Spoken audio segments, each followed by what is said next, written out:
I found out it is not what they say about you that limits you the most. It's that you might believe them and start saying that to yourself. There were many, many, many people who said that I would never be anything. I just chose not to be one of them. And as long as it's not your mouth that says it, you can overcome theirs all day long. The thing that's interesting about me was, even as a man of the cloth and as a pastor and as a megachurch leader, most people describe me that way because that's how they met me. As we speak, I've got 2 films coming out on Lifetime. I've done 5 movies with Sony, grossing $500 million at the box office through a for-profit company. I've written 40 books, 10 of them have been on the New York Times bestsellers list. What I'm getting at, I'm not bragging, I'm going to make a point. Don't let people describe you, because if they do, they will incarcerate you. And it's all right to say he's a preacher, but if you put a period where I believe God put a comma, you limit me down to how you understand me. I'm a person. And a person has more than one gift, more than one talent, more than one pursuit. And if you've got a great job, that's good. But there's more in you than what you do. And to explore all of the possibilities and all of the potential, do everything, and do it scared, because you're gonna be scared. Every time you get out of your comfort zone, it is horrifying, but it is also titillating, and it is also inspiring, and it is also nerve-wracking. But you are never more alive than when you're outside of your normal.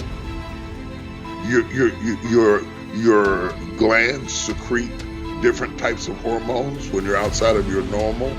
Your brain starts spinning, your blood starts rushing, your adrenaline increases. Most of us are dying of boredom. There are people listening at me right now who drive home and circle the block 2 or 3 times before going in the house. We're dying of routine, and we were made to be adventurous. We don't roar like the lion. We don't move like the jackal. We don't slither like the snake. We don't bite like a viper. Our only weapon that's been given to us is our brain. Our brain is our weapon, and when your brain gets locked down to living within the confinements of other people's expectations, it starts to wither. It ceases to be. I had a therapist tell me one time, your body will do everything that it did when it was a baby. The reason you can't do it as you get older is that you stop doing it. And so when I say don't drop the mic, I guess I'm kind of saying don't stop doing it.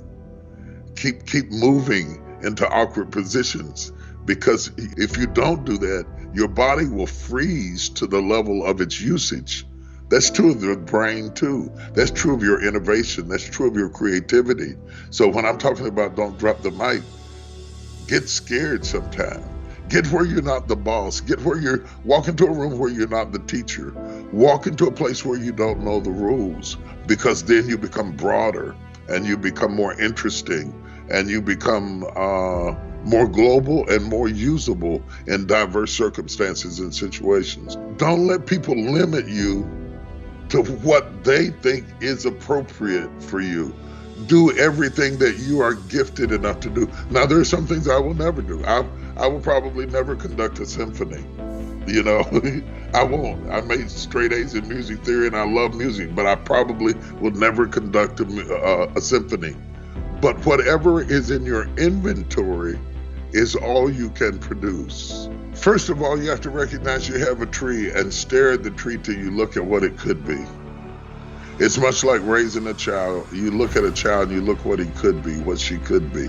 What your responsibility is to take what you have been given and turn it into something that it was not when it was originally handed it to you.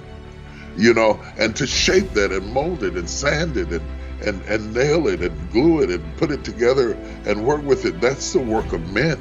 It does require an investment. It does require a commitment, especially when you come up in an age that everything is controlled by a button. Process sounds hard, but the best things in life require process. And if you run from the process, you alleviate the promise. In order to get to the promise, you have to go through the process. In the process of going through all of that, guess who gets the most? It's not the table or the tree. It's the person who shaped it. Because you say, oh, I didn't know I could do that. Maybe I can make a chair. Maybe I can make an automobile. Without what I'm talking about, we wouldn't have airplanes. We wouldn't have spaceships. We wouldn't have television. We wouldn't be Zooming. We wouldn't be communicating like we're doing right now if somebody hadn't taken what they were given and making something more out of it. Everybody listening at us right now has been given things that if you can either leave them as trees and sit up under them and drink lemonade, or you can say, I could make a house out of this. Our forefathers took trees and built houses and chairs and tables. We cannot be the generation that suddenly says, that sounds hard. And we stop being innovative and we stop being creative, because if we do that, we will lose respect for ourselves.